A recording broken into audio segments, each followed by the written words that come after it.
सास का घूंघट। ये है देविका। देविका पढ़ी लिखी और मॉडर्न लड़की है, लेकिन उसकी शादी ऐसे परिवार में हुई है जो गांव में रहता है। भले ही ये 21वीं सदी है, लेकिन देविका की ससुराल वालों की सोच वो तो 18वीं सदी से आगे बढ़ी ही नहीं। आइए जानते हैं क्या होगा जब शहर की पढ़ी लिखी और मॉडर्न लड़की फंस जाएगी संकीर्ण मानसिकता वाले माहौल में। सागर, ये तुम्हारे गांव में सबने इतने लंबे लंबे घूंघट क्यों कर रखे हैं? और ये सब मुझे इतना घूर घूर कर क्यों देख रहे हैं? अरे यार, तुम भी घूंघट कर लो ना, इसीलिए तो देख रहे हैं सब तुम्हें। कम ऑन सागर, मैं घूंघट नहीं कर सकती। तुम्हें पता है ना मैं कौन हूँ। लेकिन देविका, मेरे पिताजी, चाचा जी, बड़े भैया और जीजा जी ने तुम्हें बिना घूंघट के देख लिया ना तो बहुत गुस्सा होंगे और न जाने कौन कौन से फरमान सुनाएंगे। घर चलो, देखा जाएगा जो होगा। सागर देविका से कई बार कहता है कि वो घूंघट कर ले, लेकिन देविका सागर की नहीं सुनती और अपने ससुराल के दरवाजे पर पहुंच जाती है। जब देविका वहां पहुंचती है तो देखती है कि उसकी सास बिमला, चाची सास कम्मो और जेठानी सुजाता ने लंबा सा घूंघट कर रखा था, पर उनकी ननद वीना ने घूंघट नहीं किया हुआ था। लेकिन हाँ, उसने सर पर सलीकी के साथ दुपट्टा जरूर ओढ़ा हुआ था। सागर अपनी पत्नी को सबसे मिलवा रहा होता है, तभी सागर के पिता जोगिंदर बोलते हैं, सागर, तूने बहू को इस घर के तौर तरीके नहीं समझा। हमारे घर की औरतें बिना घूंघट के किसी पर आए मर्द के सामने नहीं आती और तू इसे ऐसे ही ले आया। पिताजी, मैं समझा दूंगा।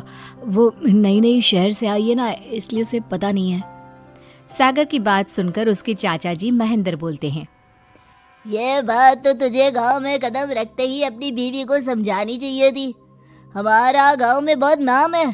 तेरी बीवी ऐसे गांव भर में घूमेगी तो क्या इज्जत रह जाएगी हमारी। ये बोलकर जोगिंदर और महेंद्र वहां से चले जाते हैं। शाम को घर की सारी औरतें खाने की तैयारी करती है। खाना तैयार हो जाता है, लेकिन घर की कोई भी औरत खाना नहीं खाती। बहुत रात हो जाती है, तब देविका कहती है, सासू माँ, खाना बने हुए तो देर हो गई, रात भी बहुत हो गई है, हम लोग खाना क्यों नहीं खा रहे हैं? अरे बहू, ये क्या बोल रही हो? हमारे यहाँ घर की औरतें तब तक खाना नहीं खाती जब तक घर के मर्द खाना ना खा ले। लेकिन इतनी देर हो गई, आप सबको भूख नहीं लग रही क्या? तभी देविका की जेठानी सुजाता कहती है, लग तो रही है, लेकिन यहाँ की यही रीत है, ये निभानी तो पड़ेगी ना। भाभी जी, ये रीत नहीं है, औरतों को प्रताड़ित करने का एक तरीका है। अगर इस घर के आदमी पूरी रात नहीं आए तो पूरी रात खाना नहीं खाओगी क्या? देविका ये बोलकर सीधा सागर के पास जाती है। सागर उसे समझाता है, देविका, यहाँ ऐसा ही होता है, तुम थोड़ा सब्र कर लो, पिताजी और चाचा जी आते ही होंगे, फिर हम सब खाना खाएंगे। सागर देविका को समझा ही रहा था, तभी देविका की ननद वीना आकर कहती है, सागर, खाना खाने आ जाओ, पिताजी और चाचा जी आ गए हैं। चलो देविका, तुम्हारा इंतजार खत्म हुआ। सागर खाने के लिए बैठ जाता है। जब सब खाना खाने बैठते हैं तो देविका भी बैठ जाती है। सागर धीरे से उसे कहता है, अरे देविका, ये क्या कर रही हो? तुम इस तरह हमारे साथ खाना नहीं खा सकती।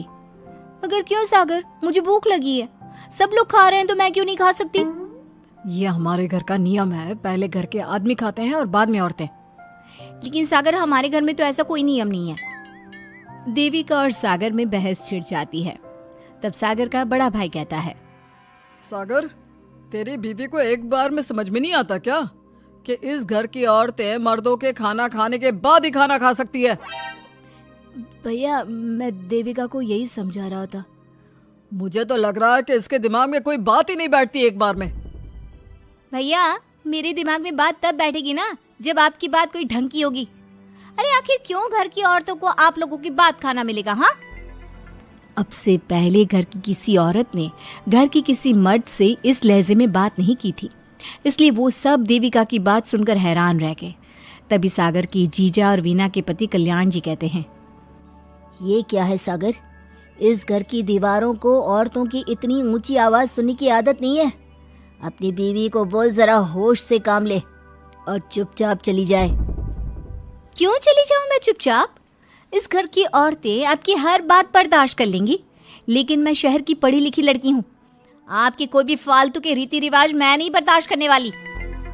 इस तरह देविका ने सारे घर की औरतों के लिए मिसाल पैदा कर दी जोगिंदर के घर में पहली बार किसी महिला ने विरोध का स्वर उठाया है, ये बात घर के किसी मर्द को बर्दाश्त नहीं हो रही है।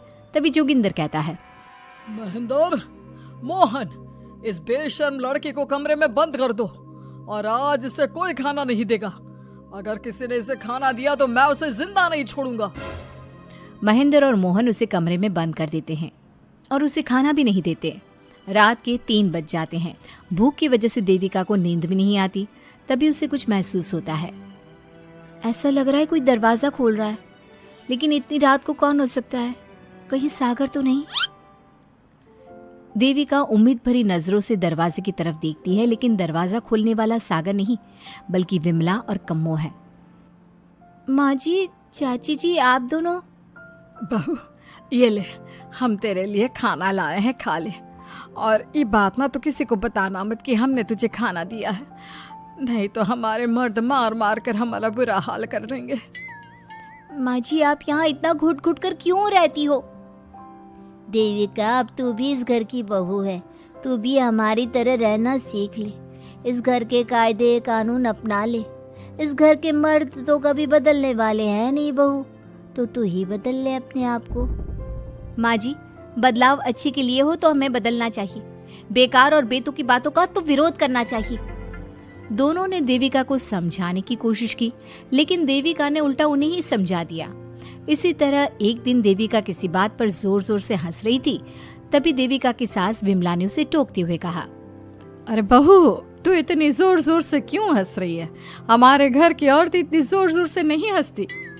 विमला अपनी बहू को समझा रही थी कि तभी महेंद्र बोलता है, अरे कम्मो, कौन है ये औरत जो बेशर्मों की तरह जोर जोर से हंस रही है? तभी कम्मो और देविका बाहर आ जाती हैं। जी वो मैं हंस रही थी चाचा जी, अब आप लोग हंसने पर भी पाबंदी लगाओगे क्या? तुम जैसी बदतमीज लड़कियों से मैं बात नहीं करना चाहता, लेकिन कान खोलकर सुन लो, इस घर की औरतें इतना जोर जोर से नहीं हंसती। और हाँ, तुम्हें पहले ही बता चुके हैं कि इस घर की दीवारों को औरतों की तेज आवाज सुनने की आदत नहीं है। इस घर की दीवारों को आदमियों की ऊंची आवाज सुनने की आदत है, लेकिन औरतों की नहीं। चाचा जी, आपके घर की दीवारें तो बहुत दोगली है। हर पाबंदी औरतों के लिए क्यों चाचा जी? औरतें ये नहीं कर सकती, औरतें वो नहीं कर सकती। औरतें सांस ले सकती है या उस पर भी पाबंदी है? चुप हो जाना बहू, मत बोल और घूंघट कर ले। ये तेरे चाचा ससुर है, थोड़ा तो लिहाज कर। कम्मो के समझाने पर भी देविका चुप नहीं होती। वो महेंद्र से ऐसे ऐसे सवाल पूछती है जिनका जवाब उसके पास होता ही नहीं। महेंद्र गुस्से से सागर को आवाज देता है। महेंद्र की आवाज सुनकर घर के सभी आदमी बाहर आ जाते हैं। जी चाचा जी, आपने बुलाया? अपनी मुंह जोर बीवी को यहाँ से ले जाने तो कुछ अनर्थ हो जाएगा। क्या हुआ चाचा जी? तेरी बीवी जिस तरह से मुझसे बात कर रही है, छोटे बड़े की तमीज नहीं है इसे। कम से कम 7 दिन तक ये कमरे से बाहर नहीं निकलनी चाहिए। अगर इसे मैंने कमरे से बाहर देख लिया तो किसी की खैर नहीं, समझे? पर मैंने कुछ गलत नहीं बोला। सागर, जो सच है मैंने वही कहा है। देविका, चलो मेरे साथ। लेकिन सागर, मेरी बात तो सुनो। सागर देविका को वहां से ले जाता है। इसी तरह से कई दिन बीत गए।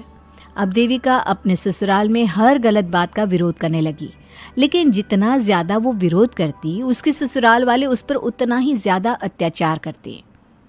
अब देखना यह है कि देविका अपने ससुराल वालों के अत्याचार को यूं ही सहती रहेगी। क्या उसके ससुराल में घूंघट में औरतों का दम इसी तरह घुटता रहेगा? अगर आप इन सवालों के जवाब जानना चाहते हैं ना, तो हमें कमेंट करके ज़रूर बताइएगा। और हमारी स्टोरी को लाइक, शेयर और चैनल को सब्सक्राइब करना ना भूलें।